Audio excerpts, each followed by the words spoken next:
You can start. Good evening, Mr. President, Senator Bongo, Chair of the Committee on Health and Demography, fellow members of the IATF and Cabinet. Magandang gabi po sa ating lahat, Mr. President. Allow me to give a brief update on our COVID-19 response and situation. Can we have the first slide? Okay. Excuse me, do you have a literature of that? Yes, sir. Yes, sir. Okay, so that we can follow you thoroughly. Yes, sir. Thank you, sir. Okay. Salamat po. You can start now, sir. Okay, sir. Thank you. As of August 2, may nadagdag na higit 5,000 kaso at sa nadagdag na 5,032 cases po, meron 2,114 fresh cases at 2,918 late cases. Sa 2,114 fresh cases na naitala, 916 ay mula sa NCR, 279 sa region, 901 sa mga natitirang rehiyon at 18 na repatriates. Sa 2,918 late cases naman, meron po tayong 1,821 ay mula sa NCR, 186 sa Region 7, 892 sa mga natitirang rehiyon at 19 na repatriates. May naitalang 20 binawian ng buhay at nakapagtala naman tayo ng 301 recoveries, 301 recoveries. Ang total recoveries ay pumalo na po tayo sa 65,557. Ang active cases naman ay 35,569. Sa mga ito po ay 2,911 or 8.18% ay mga asymptomatic. 32,071 or 90.17% mga mild cases po, Mr. President. 349 or 0.98 ay severe at 240 or 0.67% ay critical. Next slide please. Ito pong graph na ito nagpapakita na prioridad po ng inyo pong administrasyon ang proteksyon ng ating mga health workers. Pababa po ang trend ng confirmed COVID-19 cases sa ating mga health workers mula sa 20% noong April, ngayon po ay nasa 5.3% total cases. Patuloy po natin paiigtingin ang infection prevention and control sa ating mga pasilidad upang masigurong patuloy pa itong bababa. Makakaasa po ang ating mga health workers na ating pong binabantayan ang kanilang health and safety sa pamamagitan po ng pagbibigay na sapat na mga personal protective equipment na dekalidad at tunay po na mga very high quality and effective. Ngayon po, ang slide po natin na susunod, next slide, nais ko rin pong magbigay ng updates sa kung paano natin patuloy na tinutugunan ang issues ng ating mga healthcare worker.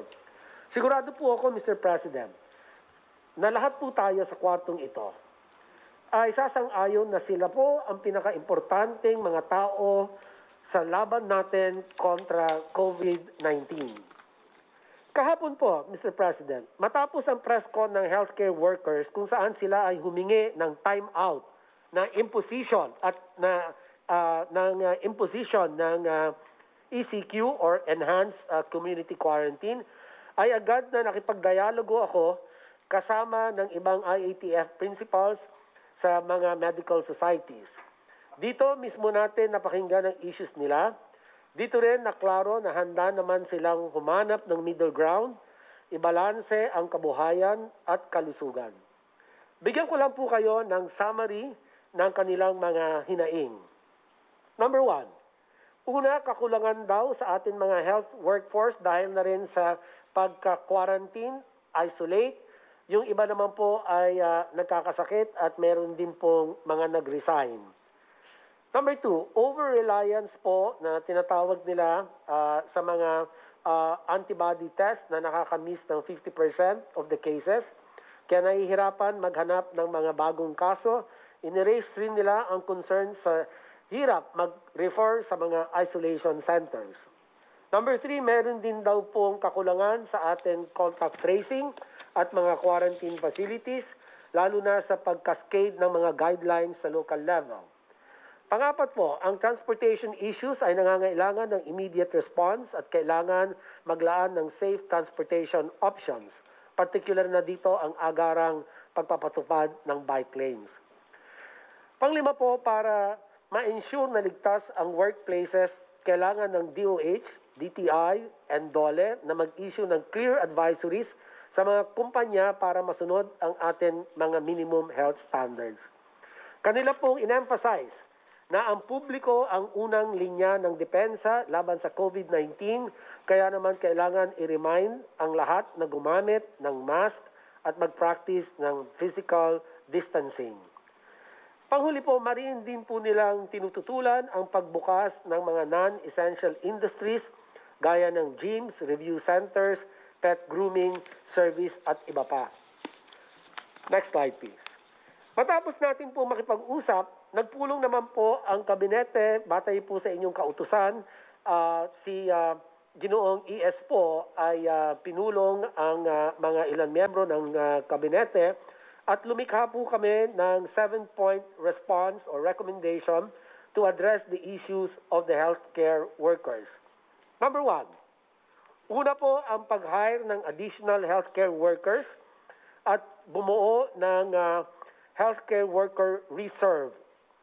Pati na rin ang pag-enter into memorandum of agreements with private hospitals hanggang December 2020 para makapag-deploy tayo ng healthcare workers sa mga private facilities na kung saan po sila po ang mas mabilis na mapuno ang kanila pong mga COVID beds.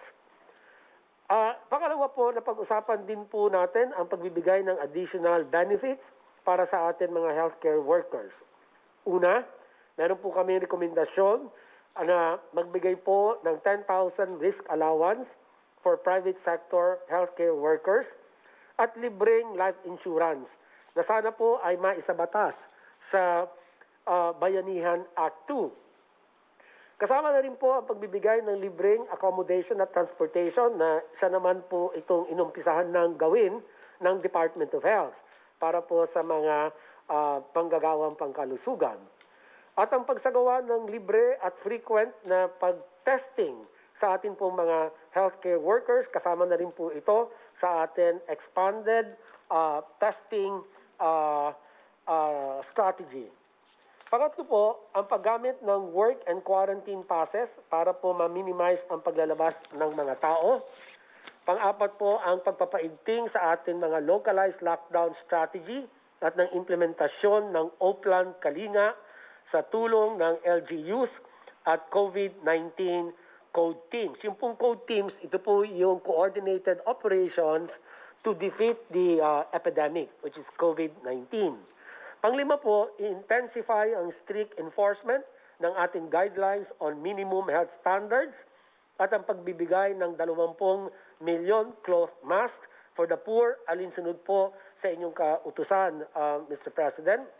At ang pang-anim po ay ang paggamit ng RT-PCR bilang gold standard sa ating pong pag-detect o pagtukoy ng mga kaso ng COVID-19.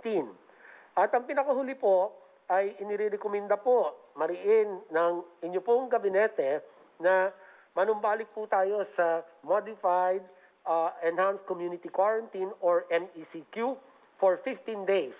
Mula po bukas, August 3 hanggang August 18. So ito po ang ating po mga rekomendasyon, Mr. President, for your consideration.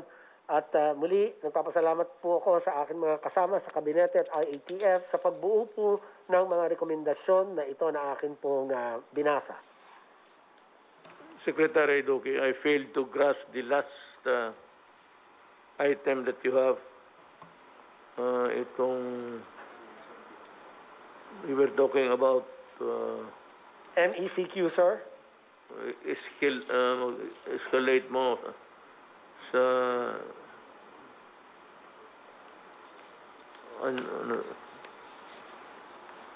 escalate mo yung lugar na we mentioned the other meeting. You are recommending MECQ MECQ po in NCR po and the provinces of Laguna and Bulacan. And Rizal, Region 4, Region 4A. Okay. Not all, but yeah, okay.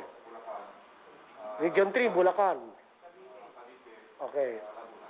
Yun lang po, sir, ang ating po recommendation for MECQ, Mr. President. Thank Salamat you. po, sir. Salamat, sir. Before we go further, I'd like to introduce to you the ex-fiscal of Nueva Ecija, Danny Yang. We come from the same school. Siya yung tawag mo, and I need men not only in the matter of the safeguarding and health of the people from COVID. There are so many, well, there's always a graft here, graft there. Talagang may corruption dito, corruption doon. And you will remember that when we were talking about the Bayanihan 1, when it was still pending, I said that the money is very tempting. Could be used as political purposes, patronage, to the exclusion of others, or worse, baka pabayarin nila yung mga tao. And I even mentioned the other time about the NPAs getting their shots free. Look, I do not propose that you respond. I'm talking to the NPAs, the Communist Party of the Philippines. I do not propose that you respond to my policy. Kami lang dito, we have a policy. Every time I open my mouth and state a declaration, it becomes automatically a policy. Na itong mga NPA, if they really want to get their shots free, they can always line up. And I will ask now the military and the police to be forgiving. Pag nakapila sila doon, wala namang armas, just to get the shots. Give it to them. Hindi na natin sila. But after that, if you go home, then we fight again. But on even grounds. I want you to stay healthy because my soldiers are very, very healthy. And they should be getting the first shots of the vaccine, should we acquire them in due time. You know, ito namang si Fiscal Yang, I want not all, pero itong, you just coordinate, Danny is the name, Secretary Anyo, about the corruption charges that we file. I suggest that to save time, unless, of course, the Secretary, in his discretion, would rather hear them administratively. You know, you're a lawyer, and the fastest way to do it is actually administrative proceedings. Malayo masyado yung criminal. So there's so many facets of due process that would derail a proposed prosecution or a proposed how would you call it, or something that is as a punishment. Pero I have requested officially kay Ombudsman Martires na I am not asking for the neck of the innocents.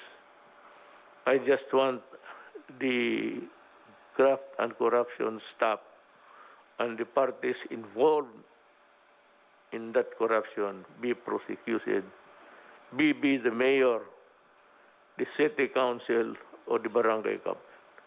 And I cited to you the delay, the long and winding road. Huwag ninyo itong ikata, show it to lahat. This is very important because we have so much missteps. pandol dito, pandol doon because of corruption. And the last thing that I would want to hear is really itong ganito. Baka ipagbili, partisan, tao lang niya, yung kalaban niya, hindi, and all these things. That is why, if you follow the mindset of the officials vis-a-vis with the grafters, diretsuhin ko na sila ng prosecution. Well, administratively, yes, because that's the best way. For the city councils now who are delaying the passing of the ordinance, we have 2 months, 2 years. If I'm telling Secretary Ann here, 2 years, the paper spending, it is graft and corruption. I'm telling you now, kayong mga municipal, city, or I do not know if the provincial board is included, pag hindi ninyo inalabas yan, beginning today, I'm going to give you exactly 3 days. Report to the DILG, city, provincial. Ibigay mo doon and for the DILG to inform Secretary Anyo, yung boss nila, na submitted na. So, the clock is ticking except on the days we do not hold office. I'll count the 72 hours, weekdays. But for example, if it has been there on Monday, then 2 to 3 days should be on Thursday. If you fail to do that, I am directing Fiscal Young to file the case immediately with the department o sa ano. Nandito nandiyan ba kay ang record nandiyan kay Fiscal. But you can always go to the office of General Anyo and take a look.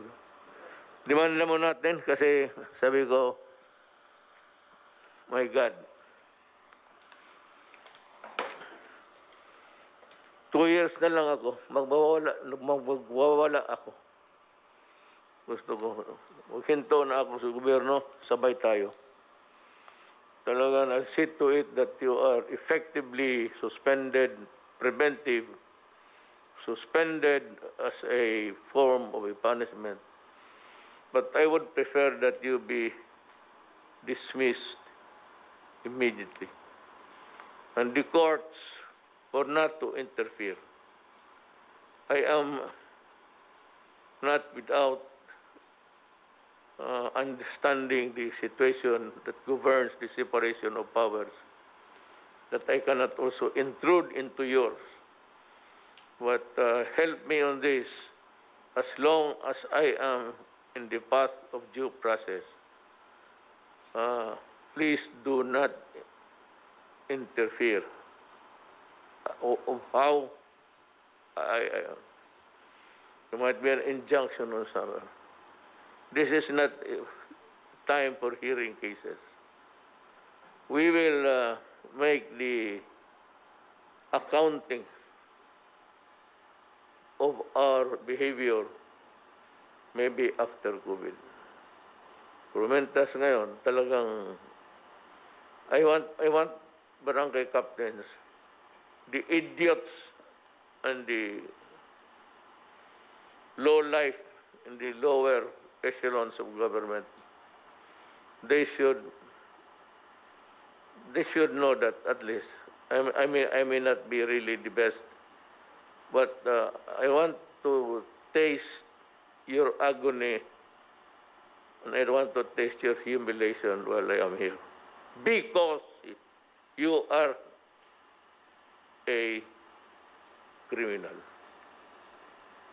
Pag nagkamali kayo dito, wala, pasensya. I will ask I will demand your resignation if it really calls for it. I really demand. Now, if we come to a 4, well, tingnan natin who gets what. Ako, sabi ko, I am already dispensable. Pwede na akong effectively suspended rin. Okay ako. Tapos na ako. Kayong mga yawa, kayo talaga ang hiritan ko.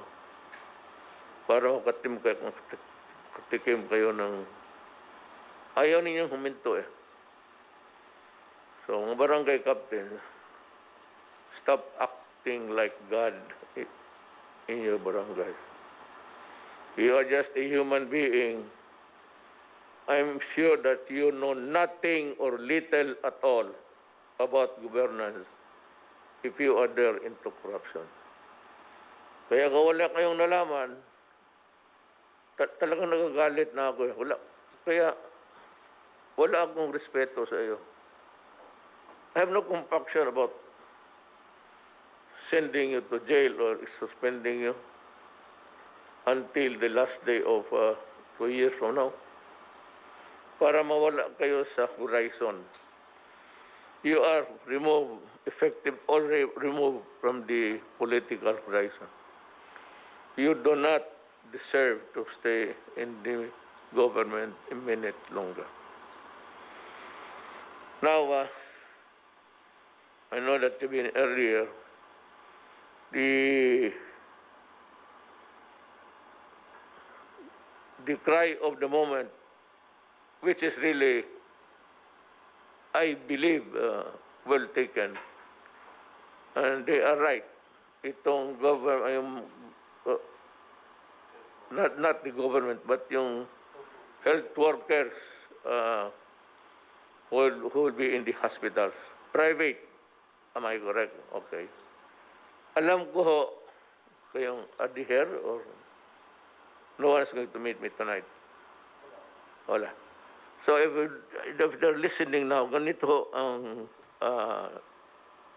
the following moves that government has decided. We agree that you are bone weary. Alam ko na talagang kumikit-kit na sa buto ninyo yung kirap ninyo.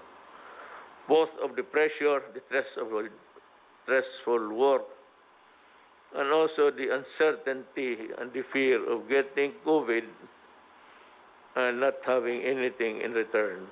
And that would also be wrong because yung tawag na unjust enrichment at the expense of others. While it is not really the real case on all fours, it applies that government cannot take advantage of the services of private persons or citizens and yet send them to the dragon pit. So we are ready to consider at itong, well, if you want to term it stipend or allowances or pay, give us time. We will make the report. Sana masali ito sa the second bayanihan. Baka masali ito. Kung masali ito, ibibigay ito sa inyo. Ora mismo. No delay. From the Treasury, diretso na sa inyo. If you want it to be Treasury warrant, fine. If you want to be in cash, fine. We will look for the right persons to distribute it. But the thing is, you can rest assured that there will be no corruption dito. Talagang uupakan ko kayo, mga putang ina. Talagang uupakan ko kayo.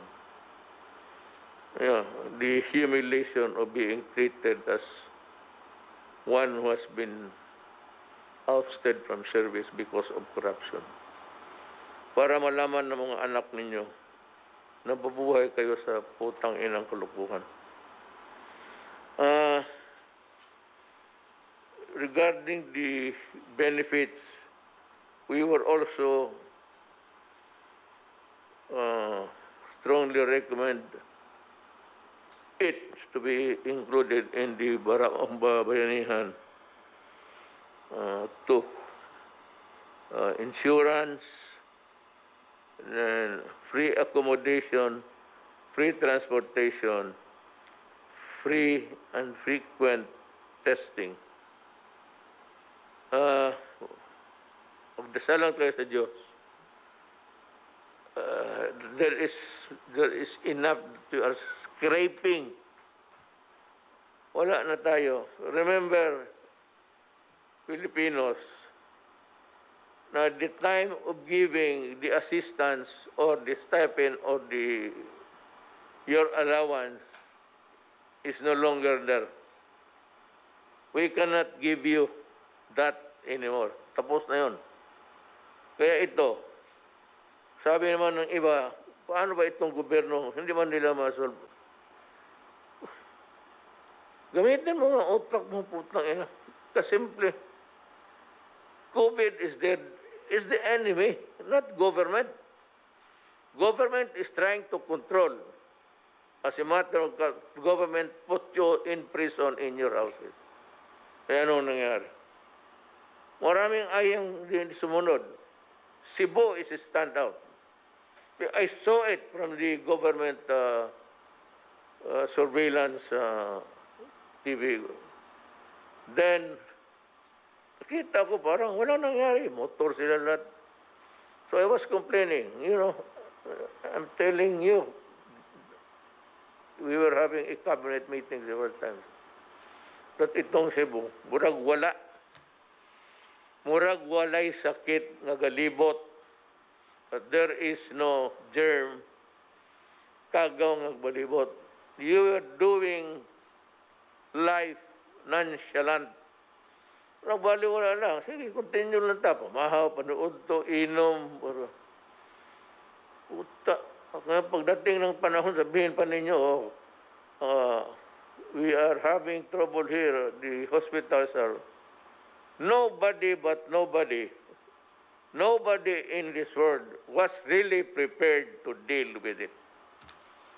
In only a matter of 48 hours upon advice, I already suspended the way of the usual life and tried to sequester you inside the quarantine of your homes. Wala anong sabihin. For example, Secretary Duque, they want their neck. Then I ask you, okay, you want me to fire Duque? Let me be satisfied. Anong kasalanan ng tao? He did not import COVID. He was there all the time, and an infection was overwhelming, not only for the Philippines. I do not want to compare it with any country, but it was a global thing. And ngayon, bakit tayo marami na? Well, sana makapanood kayo ng YouTube or YouTube. Makita mo ang spike ngayon, binalikan sila. And the scientists say that it will be, this COVID will be forever, for decades. So ang sinasabi ko sa the same. What I said earlier, in the early days of this pandemic thing, I said that, be careful because it is swallowing the rest of the world. And we will be no exception. Dito sa Cebu, makita mo naman sa Cebu pati Maynila, almost same behavior. May mga tao talagang nasa labas. And they can only be controlled kung saan sa mga barangay, kung saan kayo nakatira. But kung nakapuslit kayo, tapos magpasyal-pasyal, magnegosyo pa rin kayo, whatever, and without a mask at that, making it worse. Hindi ka naman, ngayon marami. Then you say that government, nobody, pandemic nga ito eh. The epidemic is bad enough. But the pandemic is that every country is now using its own resources. Hindi mo kabigayan. China of late might be delivering some help in terms of equipment. Pero hindi kasalanan. Now, if Secretary Duque misquoted or was not accurate sa kanyang figure, para sa akin, matulala ka sa figures because they come in incomplete and sometimes wrong, sometimes asymptomatic, sometimes nakauwi na. So I'd like to know, let me ask you a question, Secretary Duque, if you may please. Itong sa case summary natin, itong nakalabas, kasali pa dito sa no number of recoveries. Is this an original number or a changing number? Only those that are presently hit or affected. This is a changing number, Mr. President, kasi yung pong meron pong IATF policy or resolution that the time-based reckoning of recoveries of the asymptomatic and milds after 14 days po that they were in quarantine from the onset of illness. Kasi yan po, usually 10 days nga lang po, sabi ng WHO, gagaling ka na po. Basta mild po and asymptomatic. Kung natapos po ninyo yung 10 days na yon, nagdagdag pa po ang DOH with the approval of the IATF ng 4 days para 14 days. So after that, ibig sabihin po noon, magaling na kayo. Yes. I'm asking about the figures. Does this include people who are already cured? Yes, sir. The recovery, sir. So this is a constant number. Yes, sir. This number will continue to increase as more and more people recover. Including the first computation. Yes, sir. Kasama na po. Itong 103. Yes, sir. This is part of the 103,185. And of these, meron po tayong recoveries na 65,557. Ang ating pong active cases, which means these are still either in quarantine or in the hospitals or in the ICUs, isolation beds, depending on their clinical condition, Mr. President. Yeah. Opo. I know, especially those. Now, look, ladies and gentlemen. By the way, si Fiscal Yang, I forgot to mention where he belongs. He is with the presidential anti-graft. Doon ka. Then I need another classmate of mine. Tinabahan nata ng COVID. What is really very, not sad, but almost an irritation that could put stress on anybody's mind. Itong mga kasama mo mga doktor, yung iba nag-private, yung iba na sa gobyerno. No, sa gobyerno, I really appreciate your hard work. I said, I know that everybody is born weary. Talagang pagod na. Kaya ito sila, sinasabi mo ngayon, health workers, frontliners, lagay sa private hospitals. If they continue to expose themselves, tinamaan sila, it is not fair for government just also to sit down. They must be included in the recovery period. Now, kung itong mahirap nga bilangin eh. Kasi may mga tao na naging COVID cases, gumaling lang sa bahay. Karamihan sa bahay, walang punta ng ospital. Nung mga grabe. Ngayon, itong sabihin mo na 100 plus, ay, tingnan, gamutin natin. Meron naman tayong alternative alternative measures. Meron tayong nandoon sa Rizal Memorial. Nag-offer pa nga ang Iglesia ni Cristo. Salamat po sa inyo, Iglesia ni Cristo. And many others. The only thing, if they do not want to work, we cannot force them. Pero, for Diyos naman, tanungin ko kayo. Pati ikaw, Secretary Doge. Pati ikaw, si Dr. Vega. Kung mga ganito na sitwasyon, we are up against virus, germs, microbes, tapos nagkasakit. Who can we turn to?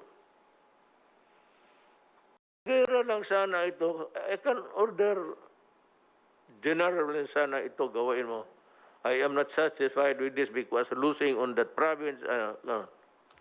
Pasabihan ko ang police secretary nyo. Napakahina yung trabaho niyan. Ngayon, dito sa iyo, I ask now every doctor and nurse.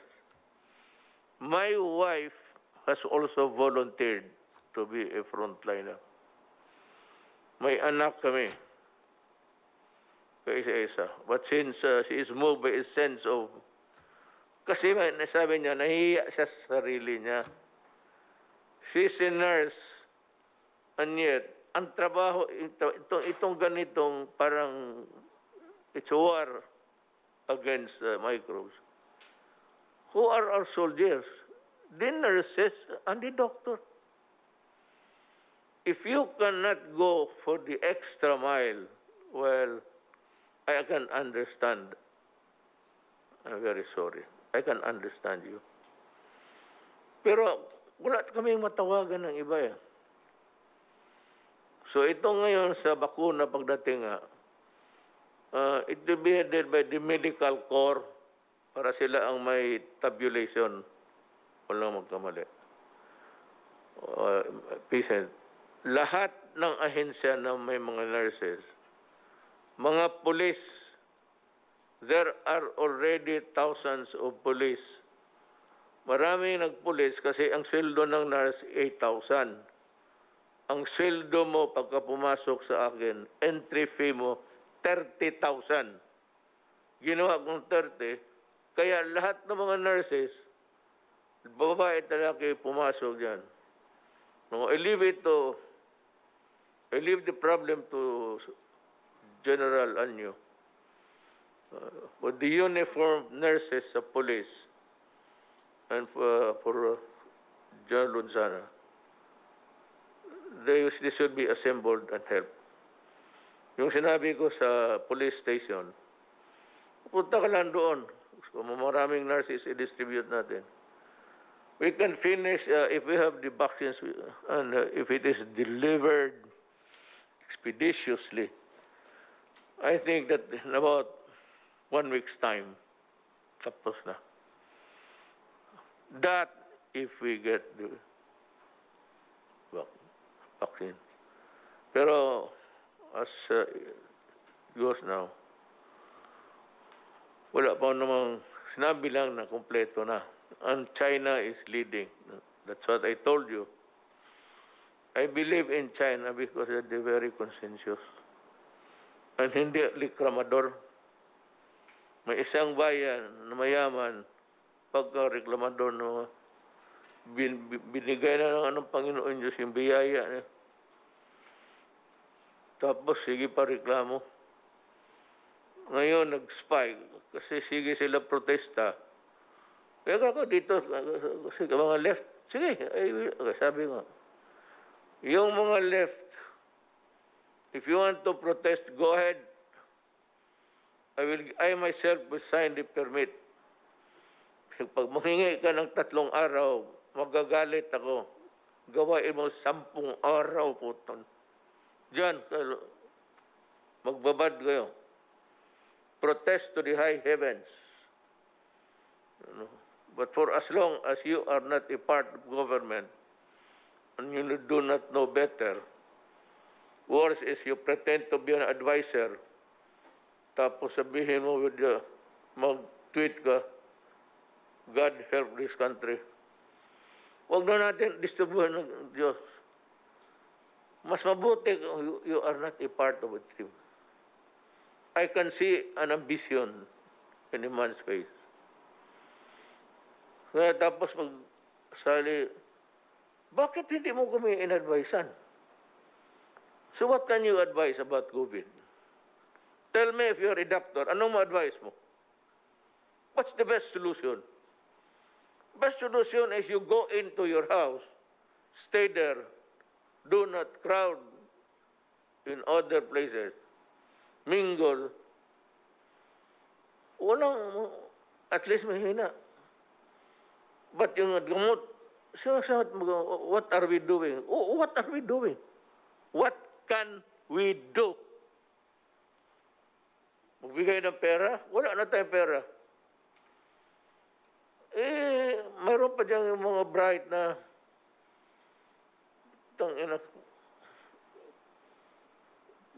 Neanderthal instinct. Bright nga. Modern, pero Neanderthal thinking. Na sige, sabi ng gobyerno, sige banat sa gobyerno. Butang ina, ganito yan eh. Kayo mga animal kayo, kung bright talaga kayo sana, kayo na nakaupo dito at nagawa na ninyo ang gusto ko. But for as long as you're not part in government, you can criticize. But do not be a double standard idiot. Pretending to advise, then you criticize. You tell us, because karamihan dito, General Galvez, General Anyo, General Lorenzana, Bongo. Hindi naman tayo, isang doktor ka lang eh. So we would need also the input of other doctors who might have had trainings outside regarding this matter.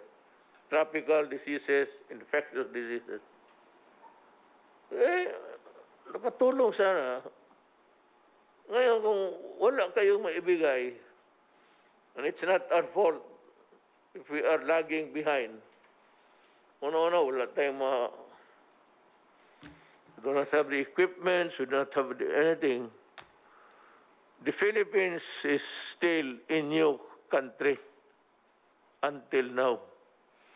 Would you believe it? Kakaanak lang nitong Pilipinas. Kaya minsan ang lumalabas yung mga bright kuno, pero nakabubo naman. Akala ng mga gago-gaga, mas marunong sila kaysa atin. Oh well, run for president. I will help you. You identify yourself. Or I will keep track of your...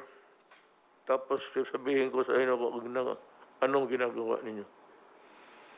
Puro kayo daldal. Tapos sabihin ng gobyerno, keep on harping on Secretary Duque. What will I do with him? There's lack of hospital beds. Talagang nagkulang. Nobody anticipated this. This is a pandemic. It's bigla. Medicines, ganon din. Naghintay tayo ng matagal. Yung mga ventilators, ganon rin. Nobody expected that thousands will get sick on a single day. That is, as a matter of fact, almost a preparation for a war.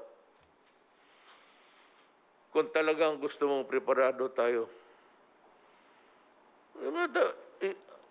Baski magtayo ako ng 10 hospitals bukas, kunin ko yung mga hotel, expropriate ko. 100,000 kung totoo talaga sakit. But I will do that. Pag wala, there's no time for to set up buildings. Pag wala na, I will expropriate hotels. Para kung wala na talagang space. Now, the doctors, well, you can work with us, work with the people, your people, or you can just... pero if you are not also working, tapos, katatapos mo lang mong magdaldal ka, naku. Nagpabilib ka na. Huwag ninyo kaming pabilibin. General Galvez was there in Marawi. Secretary Anyo was the Chief of Staff.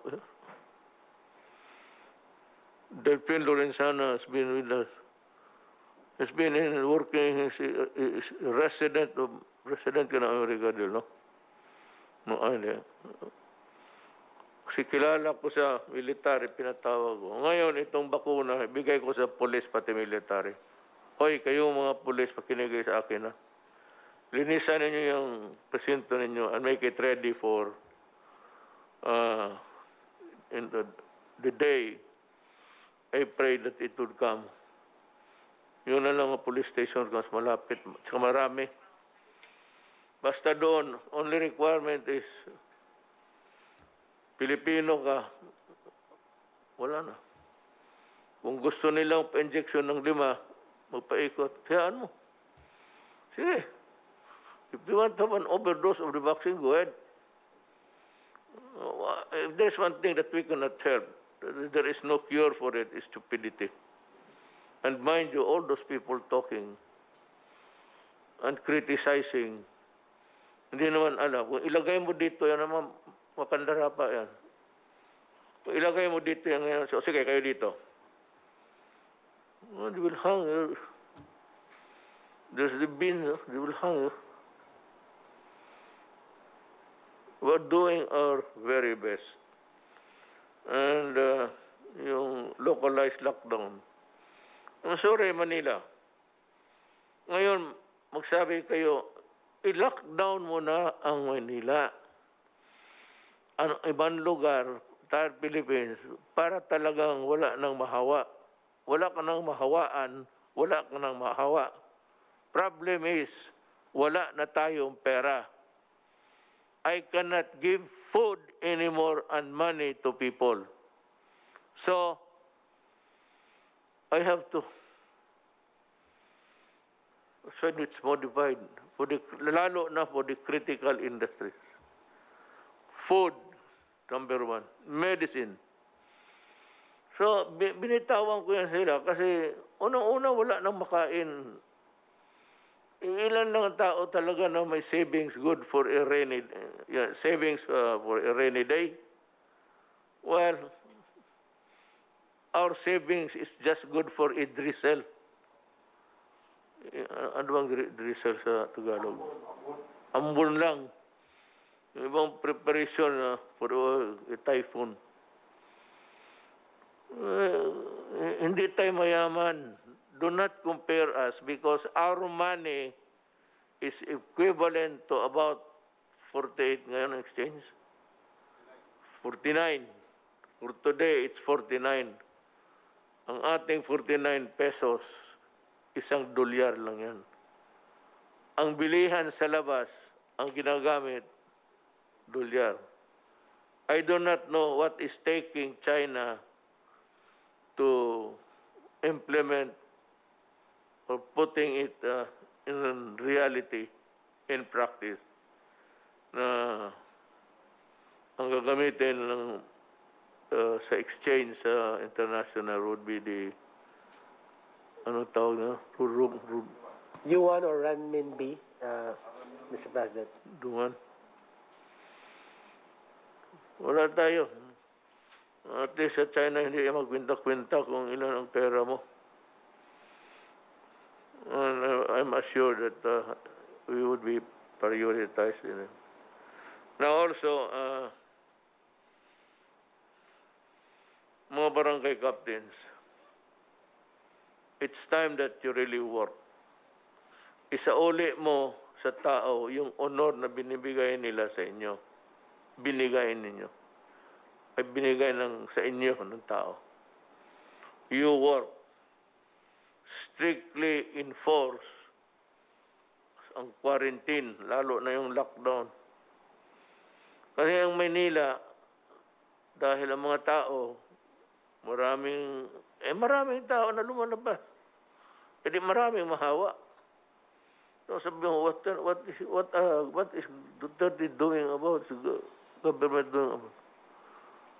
Hoy, Mario Josep, magbili ka dyan ng vaccine.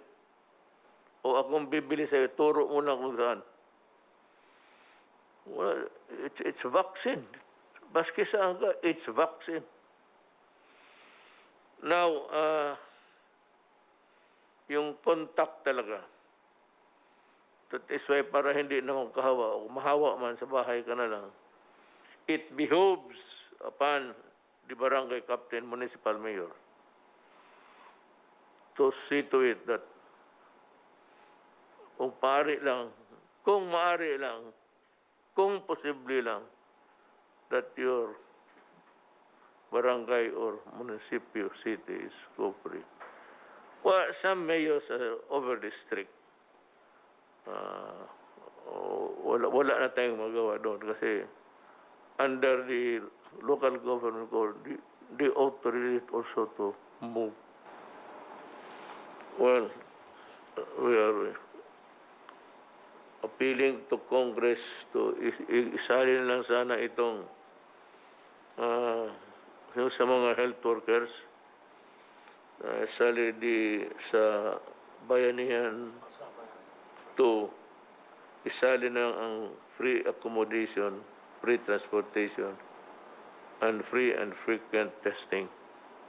Mr. President, Yes. may I respectfully reiterate my very strong recommendation with the support of the Cabinet for NCR, Laguna, Rizal, Cavite, and Bulacan to be put under the MECQ or Modified Enhanced Community Quarantine, Mr. President, just for 15 days, Mr. President. Modified Enhanced Community Quarantine, Mr. President. Yes, sir, with your approval, Mr. President.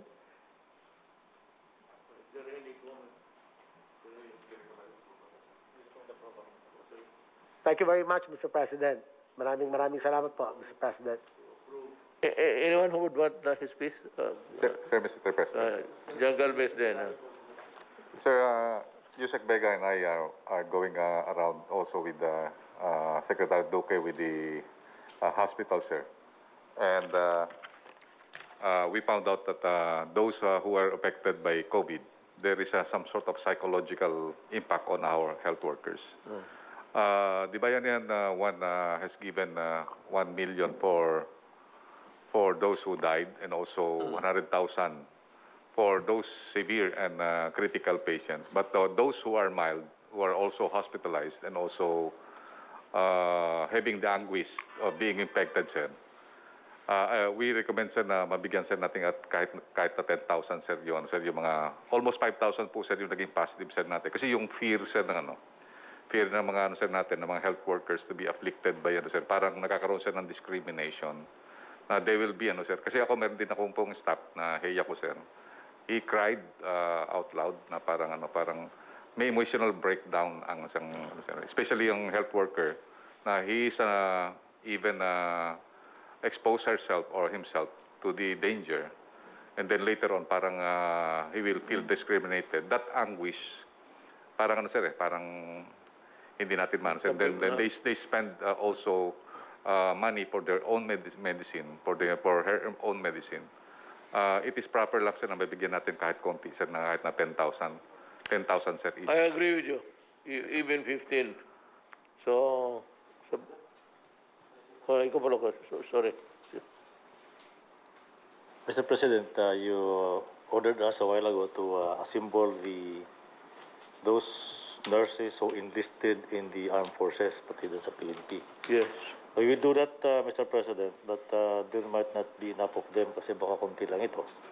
Now, we propose something like calling to active duty those reservists, medical reservists. We'll call to active duty these people for a period of 2 years to serve with the AFP. And then we propose also that to beef up our health services command to be able to allow us to be allowed to enlist at least 10,000 people composed of doctors, nurses, medical technologists, medical aid men. And this will become our reserve for any eventuality. Mabuti ito, Mr. President, kasi itong mga taong tumautosan natin, pwede sila mag-overtime, and they will be under the military control. So, mas madaling utosan, Mr. President. So, we are going to prepare the organization and the budget, and we will show it to you, Mr. President, for approval. I have heard the call of different groups from the medical community for a 2-week enhanced community quarantine, SEQ, in Mega Manila. I fully understand why your health workers would like to ask for such a timeout period. They have been in the front lines for months and are exhausted. To our health workers, this is a war that you have been trained to fight. This is a profession that you, all of you, and all are educated and trained to face such challenges. You're frontliners in the battle because you are learned in this field. Kung bayaan natin tutulungan, kung walang tutulong sa bansa at ang mga kababayan natin, sino ang maasahan ko? Sino ang maasahan natin na gumawa ng trabahong ito? Huwag kayong mawalaan ng pag-asa. Nakikita at kausap ko ang iba sa inyo. Habaan ninyo lang. You stretch your patience and your not endurance, because you can only also take so much. Your fervor. Habaan na lang ninyo yung pasensya ninyo and your fervor na ikaw isang medical tao. At tiwala kami sa inyong kakayahan. We are aware that you are tired, that you have worked almost even beyond 24 hours a day.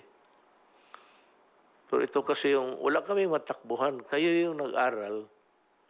Kayo yung may alam.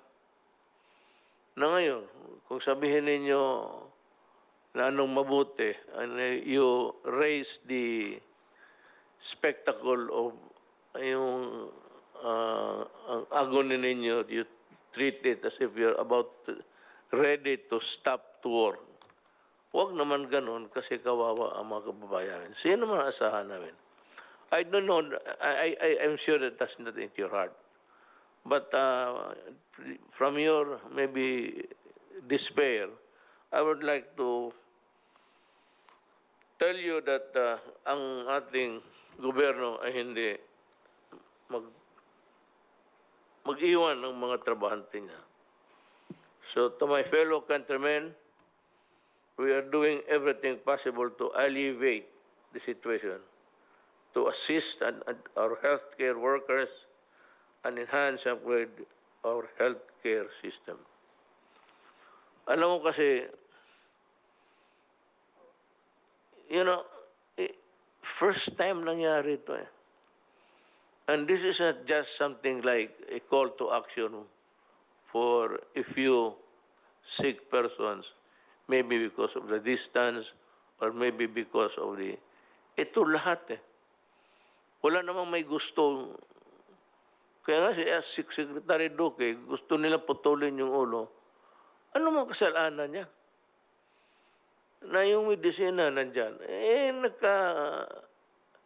buhol-buhol ang trabaho because this is the first time. And hindi ko kinukumpara. You read or you listen to BBC and CNN. Nakita ninyo, America and the rest are far more worse than us. Yan ang problema. But they have the machines, they have the equipment. And yet they are suffering terribly.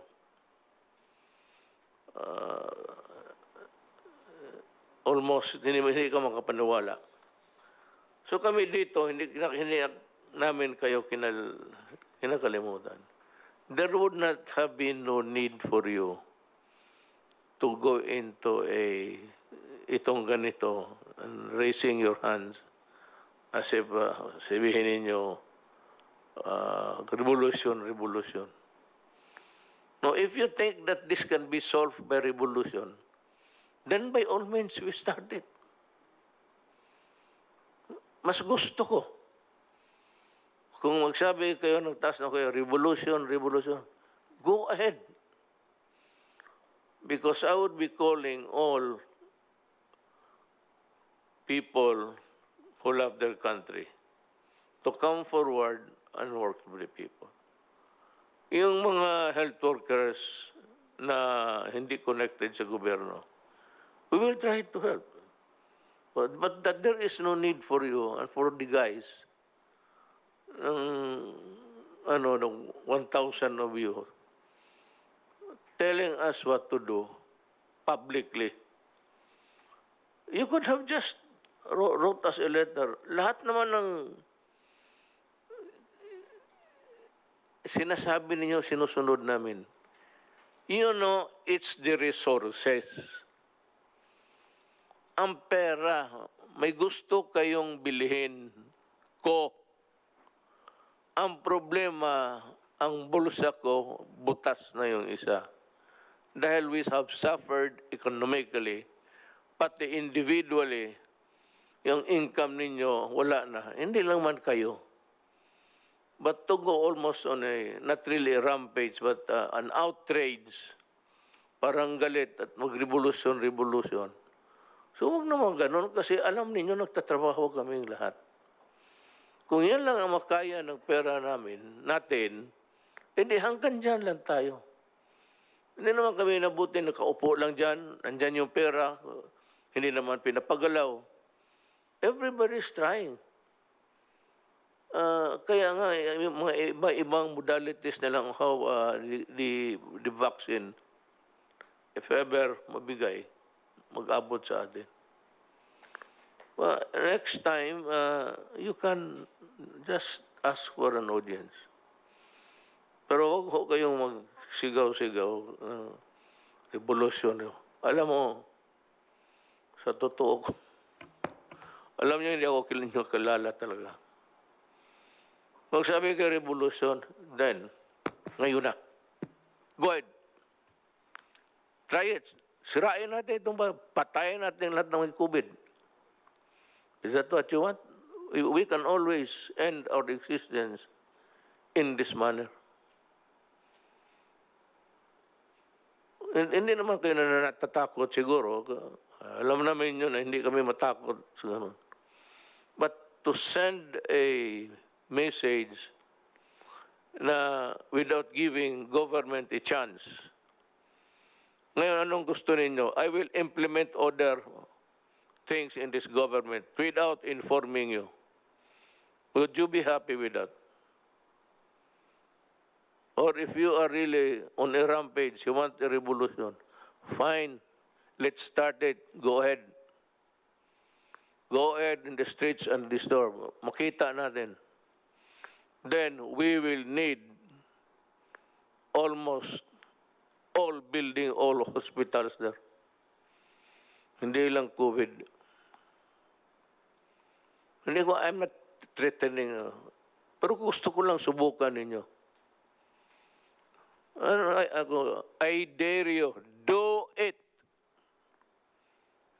At makita tayo kung those who want to work with government, lahat ng mga nurses na police, pumasok kayo sa police kasi malaki ang sweldo. If you remain in nurse outside, you only get about 8, 9, 10. So, it's time to give more to the people. All nurses sa uniform sector will have to work. And we can always ask for volunteers.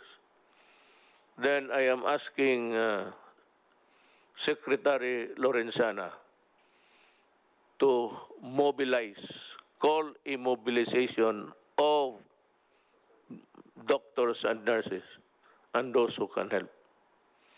Kung yan na lang ang maasahan namin, or I might outrightly call for all reservists to work. Yan na lang. Ang COVID nandyan, wala namang kasalanan. Ni ikaw, wala kang solusyon eh. What are you bubbling about? What's the solution? Except COVID. I've been frank before with you, still frank until now. And that is also the answer of all leaders of government. Anak ka nang, do not so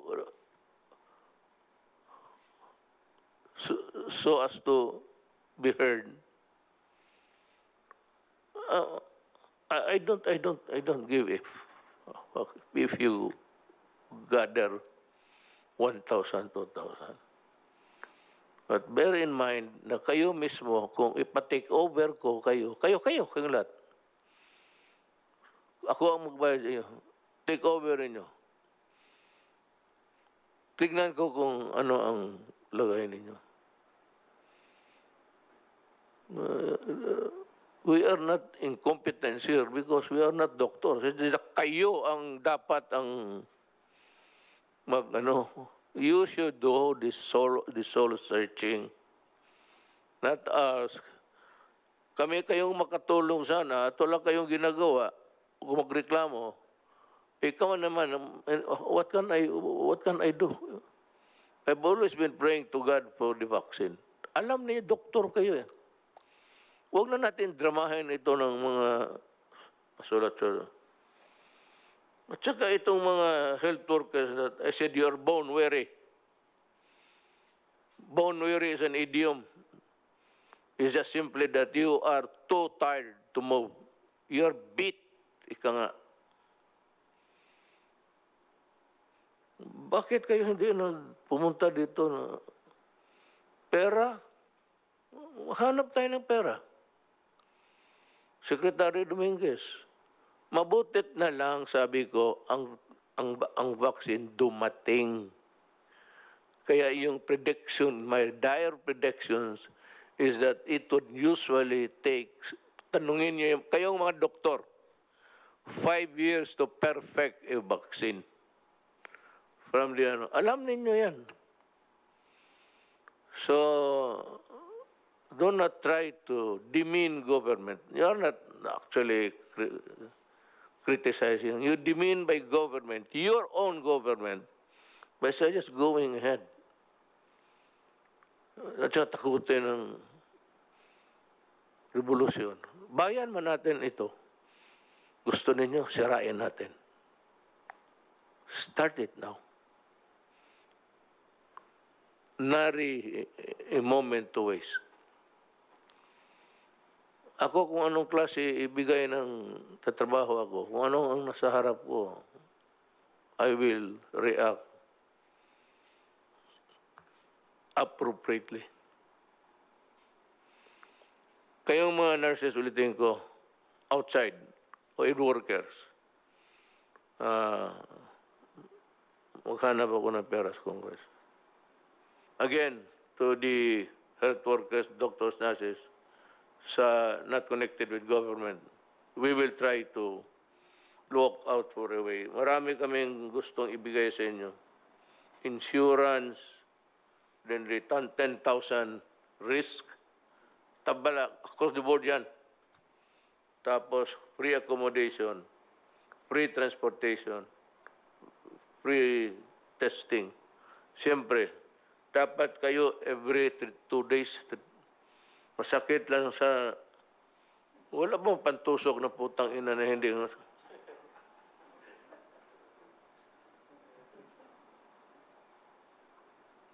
Okay lang yan sa tilaok. Kinakain ko minsan buto yan, tendon ng baka. Pero putang, okay lang po yung sa ilong na ko, Diyos ko. Kulkugin mo ang putang. Tapos, kayong nasa gobyerno, reservists, we might call for a mobilization. Lahat, you know, my daughter, Inday Sara, pag ako nag-mobilize, mauna yan. I will specifically point out to her as one of those who will answer the, you cannot even, you have no, you have that luxury of accepting or not accepting. You remember that you are a reservist, you are subject to martial law. Martial law ka to. Hindi martial law ng gobyerno, martial law ng disiplina. Tsaka yung mga police, mga nurses, be ready to be deployed. Mga police, advise your workers na yung mga police mo na babae, ibaba ninyo lahat. We will train them for about just 1 or 2 days. We will select a big auditorium, yung PICC. You come here in the morning, free merienda, masarap na pansit, pati tapos merienda, mag-uwi kayo. And we will tell you what to do. Ganon lang yan. Kung mag-resack yung mga magtawad-tawad, then we will help you with government personnel. And they will work how many hours a day has? 24? Oh, I can ask my soldiers to work 28 hours a day. Yung mga sundalo, yung mga pulis. So, we are not actually inutil. Tsaka, next time, as a matter of courtesy, not to me, I don't need it, but to the government, kasi gagastusin natin yung pera ng tao. The next time, huwag ninyo akong parigin-rigin ng revolution. Naku, Diyos ko. Yan ang mas delikado sa COVID.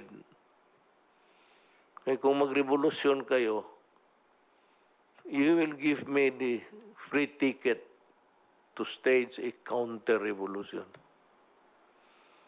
How I wish you would do it.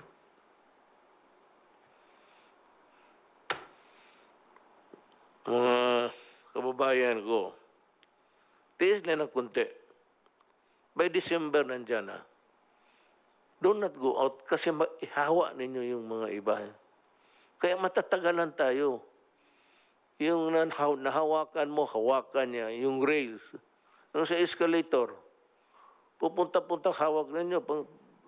Tapos hinawakan na, kung maggano ng kamayan sa mga sipon, tapos balik. Tapos ikaw yung susunod.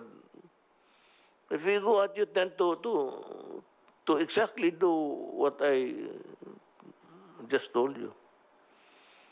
Sa jeep, taxi, yung inupuan.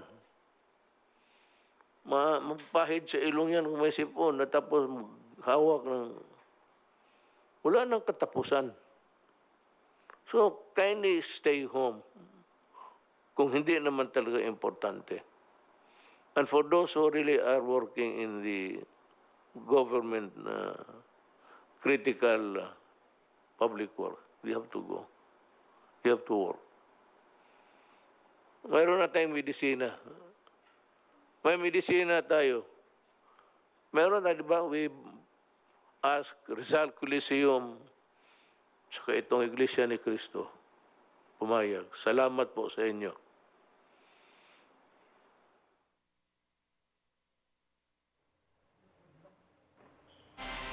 At yan ang naging pulong ni Pangulong Duterte at IATF officials. Sa kanyang talumpati ay inaprubahan ng Pangulo ang rekomendasyon na isailalim sa Modified Enhanced Community Quarantine o MECQ ang Metro Manila, Bulacan, Laguna, Rizal at Cavite sa loob ng 15 araw simula August 4 hanggang August 18.